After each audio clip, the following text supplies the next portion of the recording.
പിതാവിൻ്റെയും പുത്രൻ്റെയും പരിശുദ്ധാത്മാവിൻ്റെയും നാമത്തിൽ ആമേൻ. എൻ്റെ പ്രിയപ്പെട്ടവർ, ഇന്ന് മെയ് 13 ബുധനാഴ്ച. അമ്മേ പരിശുദ്ധ അമ്മേ, അമ്മേ പരിശുദ്ധമേ, ദൈവമാതാവേ, കൃപാസനത്തിലൂടെ ഞങ്ങൾക്കും ഞങ്ങളുടെ ദേശത്തിനും അമ്മ മധ്യസ്ഥം തേടി തന്ന എല്ലാ അനുഗ്രഹങ്ങൾക്കും കൃപകൾക്കും ഞങ്ങളിപ്പോൾ ഹൃദയം നിറഞ്ഞ നന്ദി പറയുന്നു. അമ്മേ പരിശുദ്ധമേ, ദൈവമാതാവേ, 2004 ഡിസംബർ 7 ഉച്ചകഴിഞ്ഞ് 2:30 കൃപാസനത്തിൽ സംഭവിച്ച അമ്മയുടെ പ്രത്യക്ഷപ്പെടലിനെ കുറിച്ച് തിരുസഭയ്ക്ക് സമർപ്പിച്ചിരിക്കുന്ന പഠനരേഖകളുടെ മേൽ സഭാത്മകമായ പഠനം ആരംഭിക്കുവാൻ ഞങ്ങൾ പ്രാർത്ഥിക്കുന്നു. അമ്മേ പരിശുദ്ധമേ, ഭൂസ്വർലോകങ്ങളുടെ രാജ്ഞിയായ അങ്ങേയ്ക്ക് ഭൗമസംരക്ഷണത്തിനായി പ്രപഞ്ചപ്രകൃതിയെ തന്നെ തിരുസഭ പ്രതിഷ്ഠിക്കുവാൻ ഈ പ്രത്യക്ഷീകരണം വഴി ഇടയാക്കണമേ. പരിശുദ്ധമേ, ജപമാല മാതാവേ, സകല കൃപാസനം പ്രാർത്ഥനയോടും ചേർത്ത് ഞങ്ങളിപ്പോൾ പ്രാർത്ഥിക്കുന്ന ഈ കുടുംബത്തിന്റെ പ്രത്യേക നിയോഗം പറ മക്കളെ.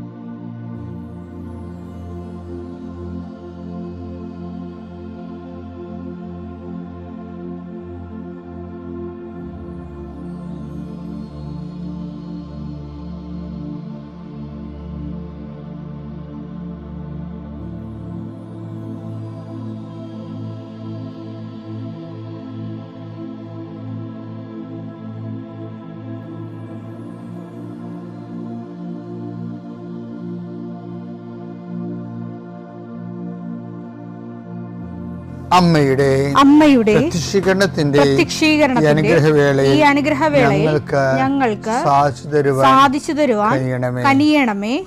ആമേൻ. വിശ്വാസ പ്രമാണം. സർവശക്തനായ പിതാവും ആകാശത്തിന്റെയും ഭൂമിയുടെയും സൃഷ്ടാവുമായ ദൈവത്തിൽ ഞാൻ വിശ്വസിക്കുന്നു. അവിടുത്തെ ഏകപുത്രനും ഞങ്ങളുടെ കർത്താവുമായ ഈശോമിശിഹായിലും ഞാൻ വിശ്വസിക്കുന്നു. ഈ പുത്രൻ പരിശുദ്ധാത്മാവിനാൽ ഗർഭസ്ഥനായി കന്യകാമറിയത്തിൽ നിന്ന് പിറന്ന് പൊന്തിയോസ് പീലാത്തോസിന്റെ കാലത്ത് പീഡകൾ സഹിച്ച് കുരിശിൽ തറയ്ക്കപ്പെട്ട് മരിച്ച് അടക്കപ്പെട്ട് പാതാളങ്ങളിൽ ഇറങ്ങി മരിച്ചവരുടെ ഇടയിൽ നിന്ന് 3-ാം നാൾ ഉയർത്ത് സ്വർഗത്തിലേക്ക് എഴുന്നള്ളി സർവശക്തിയുള്ള പിതാവായ ദൈവത്തിന്റെ വലതുഭാഗത്തിരിക്കുന്നു. അവിടെ നിന്ന് ജീവിക്കുന്നവരെയും മരിച്ചവരെയും വിധിക്കുവാൻ വരുമെന്നും ഞാൻ വിശ്വസിക്കുന്നു. പരിശുദ്ധാത്മാവിലും ഞാൻ വിശ്വസിക്കുന്നു. വിശുദ്ധ കത്തോലിക്കാ സഭയിലും പുണ്യവാന്മാരുടെ ഐക്യത്തിലും പാപങ്ങളുടെ മോചനത്തിലും ശരീരത്തിന്റെ ഉയർപ്പിലും നിത്യമായ ജീവിതത്തിലും ഞാൻ വിശ്വസിക്കുന്നു. ആമേൻ. സ്വർഗ്ഗസ്ഥനായ ഞങ്ങളുടെ പിതാവേ, അങ്ങയുടെ നാമം പൂജിതമാകണമേ. അങ്ങയുടെ രാജ്യം വരണമേ. അങ്ങയുടെ തിരുമനസ് സ്വർഗത്തിലെ പോലെ ഭൂമിയിലും ആകണമേ. അന്നു വേണ്ടുന്ന ആഹാരം ഇന്ന് ഞങ്ങൾക്ക് തരണമേ. ഞങ്ങളോട് തെറ്റ് ചെയ്യുന്നവരോട് ഞങ്ങൾ ക്ഷമിക്കുന്നത് പോലെ ഞങ്ങളുടെ തെറ്റുകൾ ഞങ്ങളോടും ക്ഷമിക്കണമേ. ഞങ്ങളെ പ്രലോഭനത്തിൽ ഉൾപ്പെടുത്തരുതേ, തിന്മയിൽ ഞങ്ങൾ രക്ഷിക്കണമേ. ആമേൻ. നന്മ നിറഞ്ഞ മറിയമേ, സ്വസ്തി. കർത്താവ് അങ്ങയുടെ കൂടെ സ്ത്രീകളിൽ അങ്ങ് അനുഗ്രഹിക്കപ്പെട്ടവളാകുന്നു. അങ്ങയുടെ ഉദരത്തിൻ ഫലമായി ഈശോ അനുഗ്രഹിക്കപ്പെട്ടവനാകുന്നു. പരിശുദ്ധ മറിയമേ, തമ്പുരാന്റെ അമ്മേ, പാപികളായ ഞങ്ങൾക്ക് വേണ്ടി ഇപ്പോഴും ഞങ്ങളുടെ മരണസമയത്തും തമ്പുരാനോട് അപേക്ഷിക്കണമേ. ആമേൻ. കർത്താവേ, നിന്റെ ഉന്നതമായ നാമത്തിന് സ്തോത്രം ചെയ്യുന്നു. കർത്താവേ, നിന്റെ വിശുദ്ധ പൗരോഹിത്യത്തെ മഹത്വപ്പെടുത്തണമേ. കർത്താവെ, സഭയിലുള്ള സാന്നിധ്യം പ്രകടമാക്കണം. 40 വർഷം ഞാൻ അർപ്പിച്ച കൃപാനയുടെ യോഗ്യതയാണ്. കൃപാസ്ഥാനത്താറെ ജീവനോടെ പ്രത്യക്ഷപ്പെട്ട പരിശുദ്ധ അമ്മയുടെ മാധ്യസ്ഥത്തിൽ ഞാൻ മക്കളെ ആശീർവദിക്കുന്നു. ഞങ്ങൾ ചില പ്രോജക്റ്റുകൾക്ക് വേണ്ടിയും ചില പോംവഴികൾക്ക് വേണ്ടിയും ജീവിതത്തിലെ ചില പ്രയാസങ്ങൾ, സാമ്പത്തിക വിഷയങ്ങളായാലും മറ്റു വിഷയങ്ങളായാലും മാറുന്നതിന് വേണ്ടി സംസാരിക്കാൻ പോകുന്ന വ്യക്തികളിൽ, നിങ്ങൾ സംസാരിക്കാൻ പോകുന്ന വ്യക്തികളിൽ ഇന്ന് പരിശുദ്ധാത്മ നിറയട്ടെ. ചിന്താരിയ മാതാവ് സമയത്തിനധികമായ പരിശുദ്ധ അമ്മ കൃപാസന മാതാവ് ഇന്ന് നിങ്ങളുടെ കൂടെ യാത്രയാവുകയും നിങ്ങളുടെ കൂടെ വരികയും ചെയ്യട്ടെ. നിങ്ങൾക്ക് സംസാരിച്ച് ഒതുക്കാൻ പറ്റാത്ത വിഷയങ്ങൾ, നിങ്ങൾ സംസാരിച്ചാൽ ശരിയാകത്തില്ലെന്ന് തോന്നുന്ന സ്ഥലങ്ങളിൽ കർത്താവ് തന്നെ മറുപക്ഷത്ത് നിന്നുകൊണ്ട് നിങ്ങൾക്ക് അനുകൂലമായ ഒരു സാഹചര്യം ഉണ്ടാക്കിത്തരാൻ കർത്താവിൻ്റെ നാമത്തിൽ ഞാൻ നിങ്ങളെ ആശീർവദിക്കുന്നു. കർത്താവേ, കുടുംബം വന്ന് പെട്ടിരിക്കുന്ന വഴികൾ ഒരു തീരുമാനം എടുക്കാൻ പറ്റാത്തവർ, പല വിഷയങ്ങളെക്കുറിച്ചും ഏത് ജോലിക്ക് പോകണം, ഏത് നാട്ടിൽ പോകണം, ഏത് രാജ്യത്ത് പോകണമെന്ന് അറിയാൻ പാടില്ലാതെ വിഷമിക്കുന്നവർ, എന്ത് പഠിക്കണമെന്ന് അറിയാൻ പാടില്ലാതെ വിഷമിക്കുന്നവർ, ഒരു തീരുമാനം എടുക്കാൻ പറ്റാത്തവർ, അവർക്ക് പരിശുദ്ധാത്മാവ് പ്രവർത്തിച്ചുകൊണ്ട് അവർക്ക് പുതിയ തീരുമാനം എടുക്കാൻ കർത്താവ് നിങ്ങളെ സഹായിക്കട്ടെ. എൻ്റെ കർത്താവിൻ്റെ ഉന്നതമായ നാമത്തിൽ, സഭയുടെ അധികാരത്തിൽ, കുരിശിൻ്റെ അടയാളത്തിൽ, ദൈവശക്തിയാൽ രോഗപീഠകൾ, വേദന രോഗങ്ങൾ, മറ്റ് വ്യക്തികളുമായിട്ടുള്ള വഴക്കുകൾ, കേസുകൾ, കോടതി കേസുകൾ, പോലീസ് കേസുകൾ, ഇൻ്റർവ്യൂകൾ, ടെസ്റ്റുകൾ, പരീക്ഷാ ഫലങ്ങൾ നിങ്ങൾക്ക് അനുകൂലമായിരിക്കാൻ പരിശുദ്ധ മാതാവിൻ്റെ മധ്യസ്ഥതയിൽ ഞാൻ നിങ്ങളെ യേശുനാമത്തെ ആശീർവദിക്കുന്നു. നിത്യപിതാപുത്രൻ പരിശുദ്ധാത്മാശ്വരശ്വരെ നയിക്കുവാവേ. നമ്മൾ ഇന്ന് ചിന്തിക്കാൻ പോകുന്നത് അടിമനസ്സിലെ അവിശ്വാസം എന്നുള്ള. അടിമനസ്സിലെ അവിശ്വാസം എന്ന് പറയുമ്പോൾ, ഇപ്പോൾ ഞാൻ ഈ ദിവസങ്ങളിൽ കൈകാര്യം ചെയ്തിരിക്കുന്ന രശ്മി തോമസിൻ്റെ സാക്ഷ്യങ്ങളിൽ ഒരു കാര്യം അടിമനസ്സിലെ അവിശ്വാസമാണ്. ഇവർക്ക് 27 വർഷമായിട്ടുള്ള നടുവിന് രോഗമാണ്, ഭയങ്കര വേദനയാണ്, അവർക്ക് പള്ളിയിൽ പോകാൻ പോലും പ്രയാസമാണ്. പക്ഷേ അവർ രാത്രി ഈ വേദനയ്ക്ക് എങ്ങനെയെങ്കിലും ആശുപത്രിയിൽ പോയാൽ മതി എന്ന് വിചാരിച്ചുകൊണ്ട് അവർക്ക് ഇഴഞ്ഞാണ് അവർ വാഷ്റൂമിൽ പോണത്, തിരിച്ചു വന്ന് ഇഴഞ്ഞാൽ വരുന്നത്. അപ്പോൾ അവർ സൈക്കിളിൻ്റെ ഭർത്താവിനെ വിളിക്കും, ഇതൊക്കെ എങ്ങനെയാണ് ആശുപത്രിയിൽ പോകണമെന്ന് പറയും. അയാൾ വരുമ്പോൾ താമസിച്ച് പോകും, രാത്രി 11 മണിയാവും. അപ്പോൾ അദ്ദേഹം പറയും നമുക്ക് പോയാലോ എന്ന് പറയുമ്പോൾ അവിടെ പറയും ഇനിയിപ്പോൾ ഡോക്ടർമാരൊന്നും നല്ല ഡോക്ടർമാരൊന്നും കാണത്തില്ല, രാവിലെ പോകാം. അപ്പോൾ അവർക്ക് ബോധം വന്നത് എൻ്റെ കുഞ്ഞുങ്ങളെല്ലാം ഉടമ്പടി തൈലം തേച്ചാണ് അവരുടെ രോഗങ്ങളിൽ നിന്നല്ല അവർ മോചിതരാകണത്. കുട്ടികളും പോയി സ്വന്തമായിട്ട് ഉടമ്പടി എടുത്തിട്ടുണ്ട്. അപ്പോൾ പിന്നെ എന്തുകൊണ്ടാണ് എനിക്ക് ഉടമ്പടി തൈലം തേക്കാൻ പറ്റാത്തത്? എനിക്കറിയാമല്ല, ഉടമ്പടി തൈലം എന്ന് പറയുമ്പോൾ ഒരു മരുന്നൊന്നും അല്ലത്, അതൊരു വിശ്വാസ പ്രയോഗമാണ്. എന്ന് വെച്ച് കഴിഞ്ഞാൽ നമ്മൾ ഇപ്പോൾ യേശു കർത്താവാണെന്ന് അത്തരം കൊണ്ട് ഏറ്റുപറയുകയും ദൈവം അവന് മരിച്ചെന്ന് ഉയർപ്പിക്കുകയും ചെയ്യുന്ന ഹൃദയത്തിൽ വിശ്വസിക്കുകയും ചെയ്യുമ്പോഴല്ലേ നമ്മൾ ക്രിസ്തുവിനെ രക്ഷ പ്രാപിക്കണത്. അപ്പോൾ അത് അത്തരം കൊണ്ട് ഏറ്റുപറയുന്ന പോലെ തന്നെ യേശു കർത്താവാണെന്ന് അത്തരം കൊണ്ട് ഏറ്റുപറയും ദൈവനെ മരിച്ചെന്ന് ഉയർപ്പിക്കുന്ന ഹൃദയത്തിൽ വിശ്വസിക്കുകയും ചെയ്യുമ്പോൾ ആ വിശ്വസിക്കുന്നതിൻ്റെ ഭാഗമായിട്ടാണ് നമ്മൾ വിശ്വാസ പ്രയോഗം നടത്തും. വിശ്വാസ പ്രഖ്യാപനമുണ്ട്, വിശ്വാസം പ്രാർത്ഥനയുണ്ട്. വിശ്വാസം ദൈവസന്നിധിയിൽ പ്രകടിപ്പിക്കുമ്പോൾ അത് പ്രാർത്ഥനയാകും. വിശ്വാസം ജനങ്ങളുടെ മുമ്പിൽ പ്രകടിപ്പിക്കുമ്പോൾ അത് വിശ്വാസ പ്രഖ്യാപനമാകും. വിശ്വാസം ഒരു വ്യക്തിയിലോ ഒരു സാഹചര്യത്തിലോ പ്രയോഗിക്കുമ്പോൾ അത് വിശ്വാസ പ്രയോഗമാകും.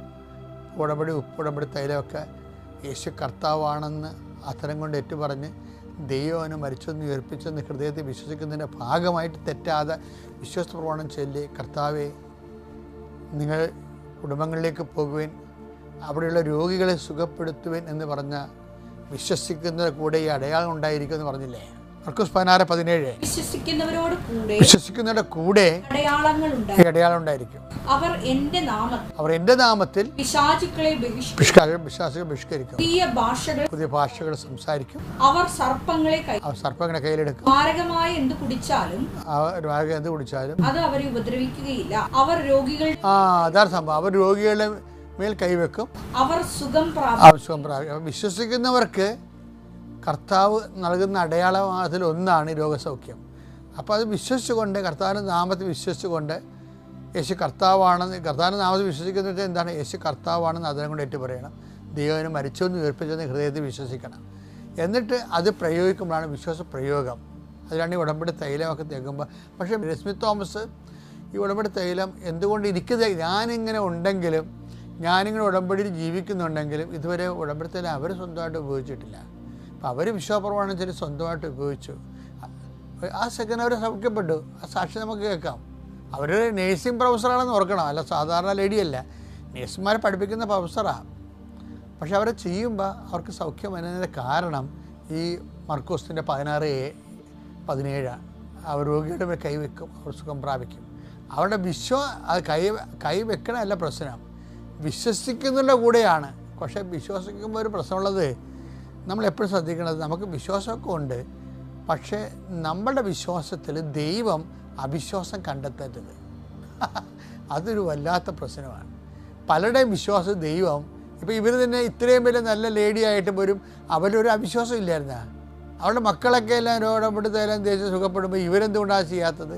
അവർക്ക് ഏറെ അവിശ്വാസം ഉണ്ടാകും അതിനുള്ളിൽ. അതിന് ചിലർക്കാണ് ഈ അഭിഷേകം ഉള്ളത്. വിശ്വാസ പ്രയോഗത്തിൻ്റെ അഭിഷേകം ഉള്ളവർക്കാണ് അത് ചെയ്യാൻ എളുപ്പം. വിശ്വാസ പ്രയോഗത്തിൻ്റെ അഭിഷേകം ഉണ്ടാകണം. ദൈവം അവരുടെ പ്രയോഗങ്ങളെ അംഗീകരിക്കണം. അത് നമ്മുടെ വിശ്വാസത്തിൽ ദൈവം അവിശ്വാസം കണ്ടെത്തരുത്. അതുകൊണ്ടാണ് ഈശോ ചോദിക്കുന്നത്, എങ്കിലും മനുഷ്യപുത്രൻ വരുമ്പോൾ വിശ്വാസം കണ്ടെത്തുന്നില്ലേ? ലുക്കാ 18:8. എങ്കിലും മനുഷ്യപുത്രൻ വരുമ്പോൾ ഭൂമിയിൽ വിശ്വാസം കണ്ടെത്തും. ഭൂമിയിൽ എന്ന് വെച്ച് കഴിഞ്ഞാൽ ഓസ്ട്രേലിയയിലും അമേരിക്കയിലൊന്നും അല്ല, മനുഷ്യൻ്റെ ഹൃദയത്തിലാണ് ഉദ്ദേശിക്കുന്നത്. ഭൂമിയിൽ വിശ്വാസം കണ്ടെത്തുമോ എന്ന് വെച്ചാൽ ഭൂമി വിശ്വാസത്തിനുള്ളിൽ അവിശ്വാസം ഉണ്ടാകും. അതിപ്പോഴും ഉണ്ടല്ല. നമ്മളെപ്പോഴും ശ്രദ്ധിക്കേണ്ടത് നമ്മുടെ വിശ്വാസത്തിൽ അവിശ്വാസം ഉണ്ടോ എന്ന് നോക്കണം. അത് നിരന്തര ശ്രദ്ധ നമുക്ക് ഉണ്ടാകണം. പിതാവിൻ്റെയും പുത്രൻ്റെയും പരിശുദ്ധാത്മാവിൻ്റെയും നാമത്തിൽ.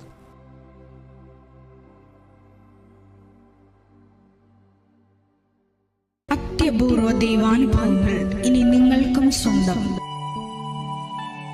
ഈ യൂട്യൂബ് ചാനൽ ഇതുവരെ സബ്സ്ക്രൈബ് ചെയ്തിട്ടില്ലെങ്കിൽ ഇപ്പോൾ തന്നെ സബ്സ്ക്രൈബ് ചെയ്യുക. ഈ വീഡിയോ ഇപ്പോൾ തന്നെ നിങ്ങളുടെ സുഹൃത്തുക്കൾക്ക് ഷെയർ ചെയ്തുകൊണ്ട് കർത്താവിൻ്റെ പ്രേക്ഷിതരാകുക.